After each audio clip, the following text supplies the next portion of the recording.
Is an experimental film and sound artwork comparing the landscape of Mi'kmaq before colonization with the landscape today.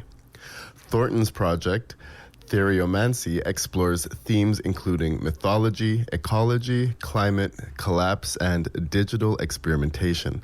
Strutz says the project will develop over the coming year, continuing the gallery's support for local and regional artists working in contemporary and media arts. In Amherst, police say a 29-year-old New Brunswick woman was arrested twice in less than 24 hours in connection with separate alleged theft incidents. Police say Nellie Landry was first arrested on May 21st after officers responded to a shoplifting complaint at a local business. Police say the value of the alleged items was more than $2,000 and that Landry was located near the Amherst Industrial Park with a shopping cart allegedly full of stolen merchandise. Landry was charged with theft under $5,000, possession of property obtained by crime, resisting arrest, and breach of probation. She appeared in court on May 22nd and was released, but police say she was arrested again shortly after 1 p.m. the same day after a reported theft of clothing from a downtown business. She was then charged with another count of theft under $5,000 and remanded into custody until today. Now, on to our feature story. A wildfire in Albert County sent smoke across Dorchester and north toward the east side of Memramcook River on Sunday. The fire broke out Sunday afternoon sometime between 2:30 and 3 p.m. By 11 p.m. Sunday night, the New Brunswick Public Fires dashboard listed it as 15% contained. However, by midnight, that status had been upgraded to 100% contained, meaning still burning, but within a defined parameter.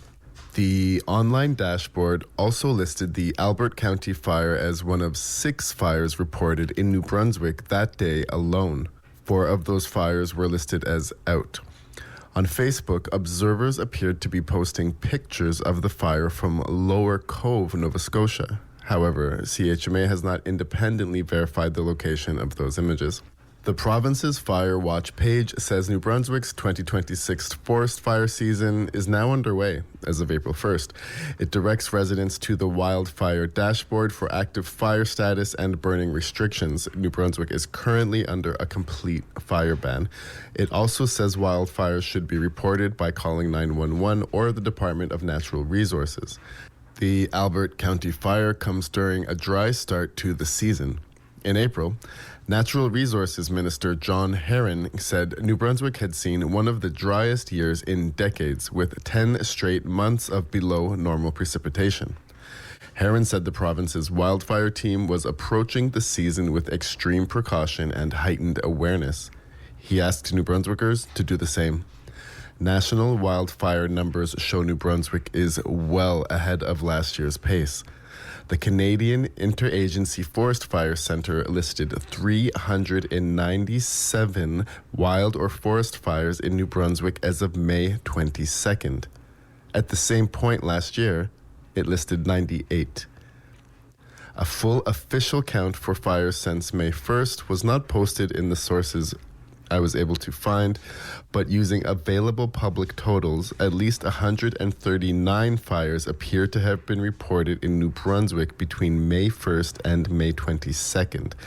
These numbers do not include house fires, city fires, false alarms, fire alarms. These are wild, brush, and forest fires. Now, the province recently announced new firefighting resources, including 4 Fireboss aircraft. Herron said amphibious aircraft were valuable during last summer's wildfires, especially in areas difficult to reach by land. According to a report by CTV News, Riverside Albert's Assistant Deputy Chief Peter Brzezicki was quoted as saying, "The planes arrived amazingly quickly and probably that's what saved the day here." Tantramar has released new burn bylaws in the past month. To learn more about that, visit Tantramar's website at tantramarnb.com. Do you have news, stories, questions, or comments? Hey, this is Noah, Caleb, Aaron, and we're from Sackville, and you're listening to CHMA. Here is your CHMA Atlantic update for Monday, May the 25th. Police in New Brunswick say they have identified the driver involved in an alleged hit and run in Dieppe earlier this month. RCMP say a pedestrian was struck by a vehicle at an intersection on the afternoon of May 5th. Police say the driver left the scene and the pedestrian was treated for minor injuries. On Friday, Mounties released images of the driver and the SUV believed to be involved in the hit and run, and investigators later confirmed they had identified the driver. The New Brunswick RCMP have issued a warning about thefts involving cell phones sold through social media platforms. The Mounties say they've received reports from sellers who had their cell phones stolen after meeting buyers. Investigators say these thefts typically involve people using fake social media accounts to arrange meetings. Police say anyone buying or selling items online should always arrange to meet in a public place during the day and not hand over the item until payment has been made. And a missing newborn in Halifax has been found dead. The search began after a 23-year-old woman who appeared to have been given birth arrived at a local hospital in life-threatening condition on Friday night. On Sunday afternoon, police said the remains of the infant were found in a wooded area off Old Coach Road. A man and a woman, who police say are related to the woman, are charged with concealing the body of a child, obstruction, and indignity to a dead body. A volunteer fire department in Nova Scotia's Annapolis County says one of its firefighters suffered a sudden medical episode and died while trying to put out a wildfire. The Bridgetown Volunteer Fire Department say 40-year-old Alexandru Uchita couldn't be revived despite efforts from colleagues near the community of Moshel, east of Annapolis Royal, on Thursday. The fire department says Uchida spent his final moments surrounded by his peers and serving the community he cared so deeply about. Uchida is survived by his wife and their 3 young children. And a jury in Western Newfoundland has found Dean Penny guilty of first-degree murder after the disappearance of his estranged wife almost 10 years ago. In November 2016, Jennifer Hellier Penny disappeared from her home in St. Anthony, a small community on Newfoundland's Great Northern Peninsula. Her remains have yet to be found. Penny was found guilty by a jury in a Corner Brook courtroom after several days of deliberations. RCMP Inspector Adam Palmer told reporters the investigation that led to Penny's arrest in 2023 involved about 100 officers and staff. And finally, a 9-year-old boy from Central PEI has spent the last 20 months in Toronto waiting for a heart transplant. On Saturday, Maverick Bishop returned home with a new heart. Maverick was born with congenital heart disease, and he underwent 5 open heart surgeries before he was put on a waiting list for a transplant. The operation went ahead in January, but Maverick experienced several setbacks during rehab before he was cleared to return home to Stratford. And that is your CHMA Atlantic update for Monday, May 25th. I'll be right back with some weather for you.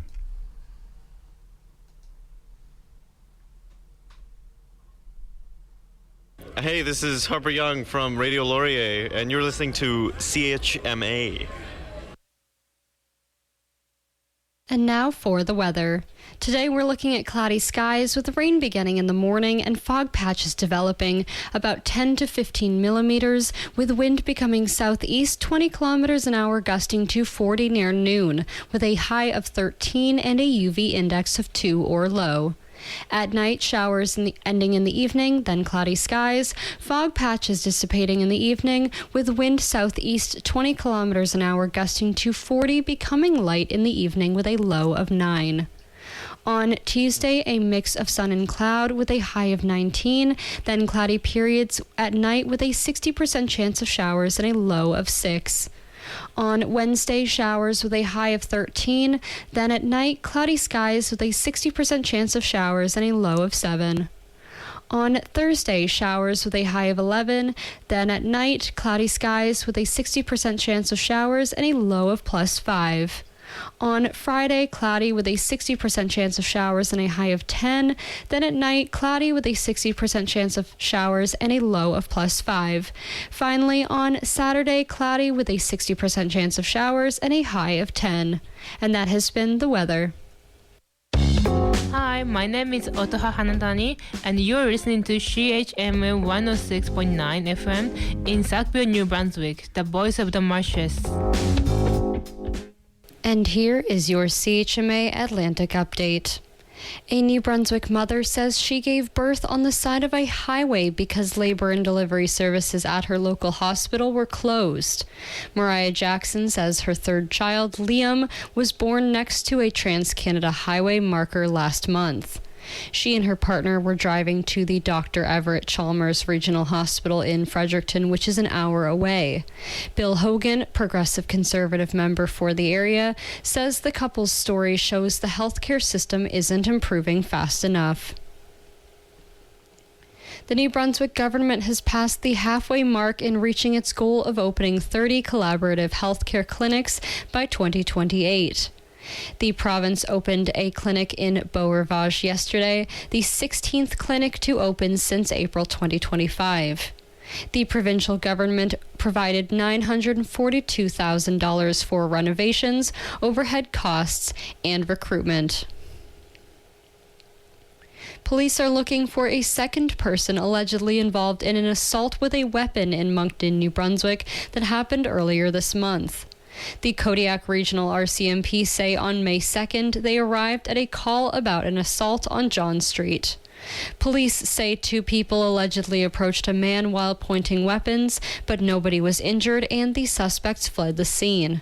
Later that day, police arrested a 19-year-old man from Moncton without incident. Police are now looking for the second suspect, who's described as a man, possibly Caucasian, of average height and build. An independent watchdog says the RCMP mishandled every aspect of a case involving a Nova Scotia woman who had told police she was sexually assaulted by a neighbor who later killed her. In 2017, Susan Butlin reported to police that Ernie Ross Duggan, also known as Junior, had sexually assaulted her and was harassing and intimidating her. But police told Butlin there was no grounds to lay criminal charges against Duggan and instructed her to apply for a peace bond. About a month later, Duggan fatally shot Butlin inside her home. Police are investigating after a youth was hit by a tractor trailer in Dunstaffnage, east of Charlottetown, this morning. Police say the youth over the age of 12 was crossing the road to board a school bus when he was struck by a tractor trailer. They say it appears the bus was slowing down to make a regular stop in the area when the incident happened. The youth was taken to hospital with serious injuries, and investigators say it does not look like drugs or alcohol were factors in the incident. Police in Placentia, Newfoundland are investigating after one person died when a single vehicle crashed on Route 100 on Wednesday night.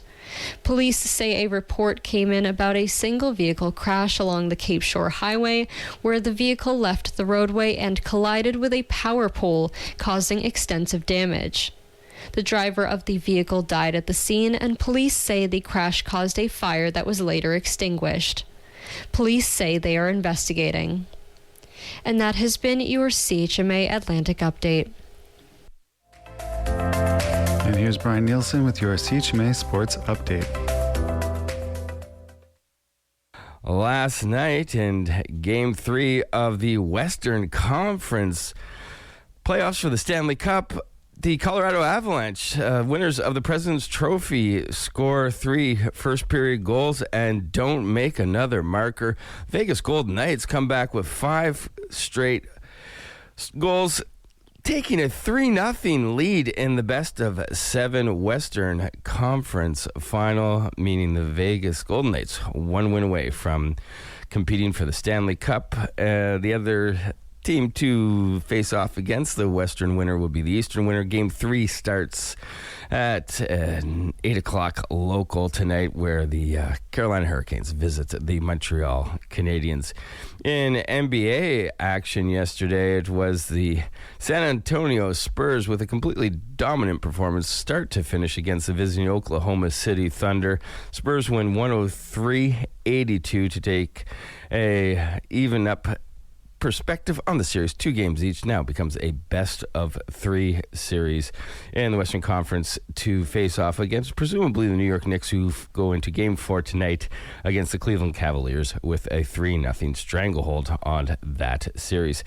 Major League Baseball yesterday, the Pittsburgh Pirates went to Toronto and defeated the Blue Jays. 4-1 final there was the Twins by 1 over the Red Sox, 6-5.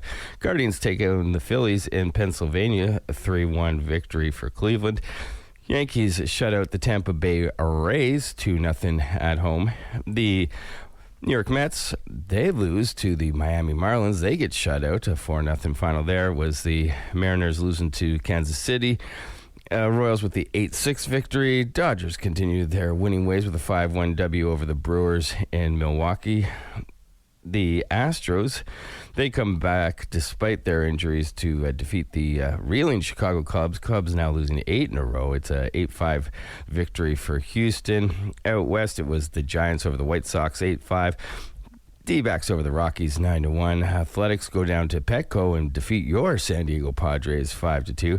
Nationals with a 2-1 victory over Atlanta. In Atlanta, Angels with a similar score, 2-1 victory over the Rangers. They were hosting them and down in L.A. And a double header was split between the Orioles and the Tigers. Orioles taking the first one, 5-3.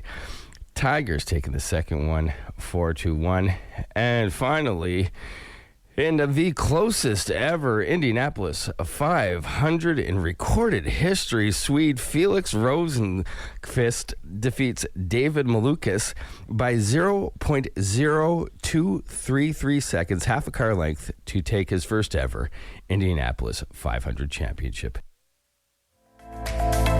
And that's Brian Nielsen with your CHMA Sports Update. Please be sure to check out Brian's show on Mondays at 8:30 a.m. for more sports commentary. Hey, this is Miranda from Halifax, Nova Scotia, and you're listening to CHMA. And now for what's happening in your community. First up, Mount Allison University's Department of Philosophy is celebrating the 40th anniversary of the Hastings Lecture Series. The public is welcome to attend a lecture given by Dr. Alison Wiley, professor and Canada Research Chair at UBC, as well as Mount Allison alumna. The title of her lecture will be The Future History or Philosophy, Engaged in Amphibious Field Philosophy. The lecture will be hosted at the Windsor Grand Room on 145 Main Street at 7 p.m. on May 22nd. After a biting winter divided by the Mezzo Prairie provinces, Dale Ross and Ross Vizard join forces to bring you some of the best original folk music Canada has to offer. This duo combines rock and roll energy with lyrical poetry and storytelling, bringing to life stories of unique characters and peoples across the coast. They will be performing at Ducky's on May 22nd, Friday, with both individual sets and a combined duo performance. Doors open at 8 p.m. and the music begins at 8:30 p.m. The cover fee is $15 or pay what you can. High Tide Improv will be hosting drop-in improv workshops every Sunday from 10 a.m. to 12 p.m. Whether you have theater experience under your belt or want to try something new, these workshops are open to all. Skills such as radical acceptance, active listening, intuition, self-confidence, and acting will be targeted through this program. The workshops will be hosted at the Bill Johnston Activity Center on 64 Main Street in Sackville. For more information, you can visit tantrumrnb.com/programs or email hightide.improv@gmail.com. Make Something Sunday is a monthly program that introduces new materials and ways of making art through informal hands-on workshops for kids 12 and under and their grown-ups. In this session on May 24th, kids can create their own pocket-sized sketchbook, decorate the cover with washi tape and collage, and pick up a sketching pencil to go with it, making it a fun little kit they can use to draw wherever they go. You can join us on Sunday, May 24th at the Owens Art Gallery on 61 York Street in Sackville from 2 to 4 p.m. Drop in for half an hour or stay for 2. No booking is required, and this program is offered free of charge. And that's what's happening in your community. And that was your CHMA News. Please visit www.chmafm.com for more news and to sign up for our email newsletter. Funding is provided by our monthly sustainers, the Community Radio Fund of Canada, and the Municipality of Tantgimar's Community Development Grant. If you have a story idea or would like to include an announcement, please write us at news@chmafm.com.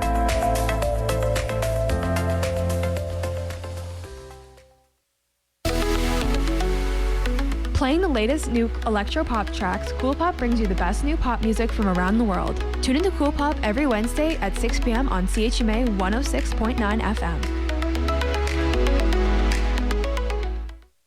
Hey guys, you are listening to CHMA 106.9 FM in Sackville, New Brunswick, voice of the marshes. I'm Maya Noel, and this is the Late Morning Show. Today is Monday, May 25th. I hope you guys are having a wonderful morning and that you had a great weekend. I had a fantastic one. I did a lot of relaxing, which I realized I haven't done in a while, so that was pretty amazing.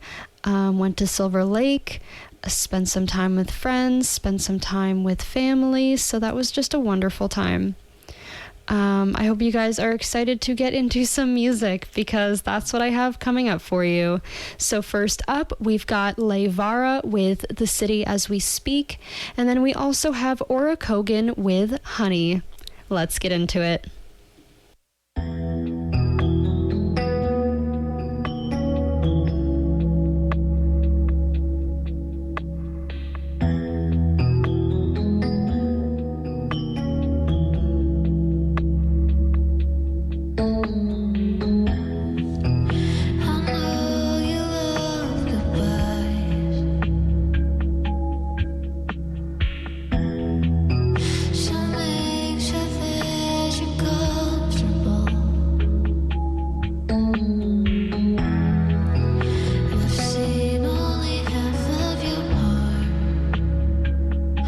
Sleep together from the start. We could try until the distance drags us down. It might be okay if that's what life's about. There's so much more life in her than I could offer you. I'm not for you. Where did the time go? Remember when you go around until she lets you leave. I'm setting the table.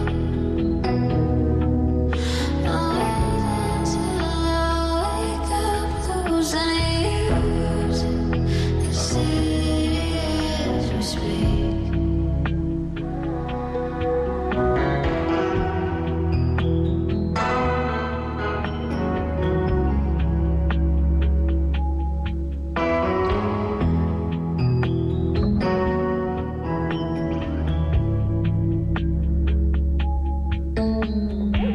We could try until the distance drags us down.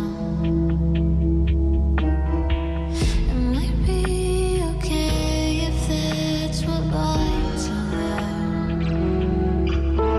There's so much more life in her than I could offer you. I'm not for you. Where did the time go?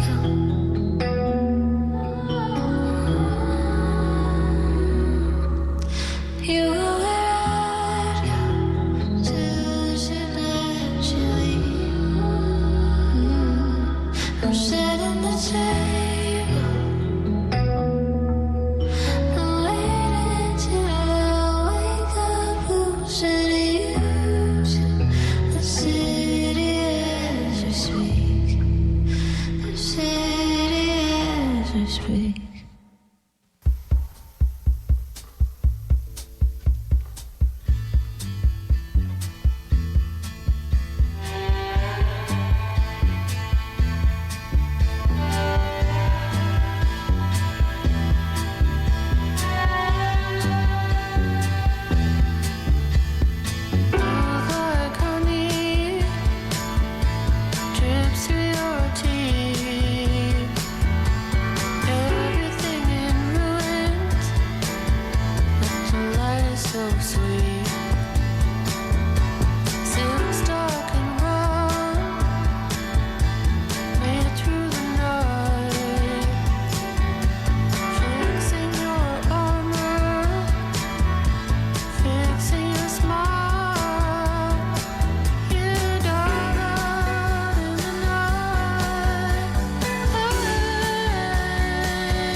You just heard Aura Kogan with Honey on CHMA 106.9 FM in Sackville, New Brunswick, Voice of the Marshes.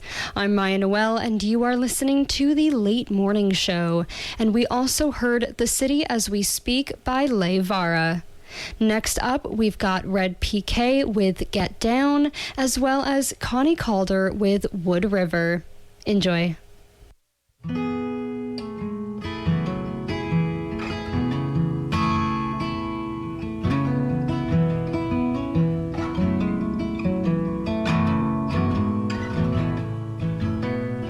Passing through now.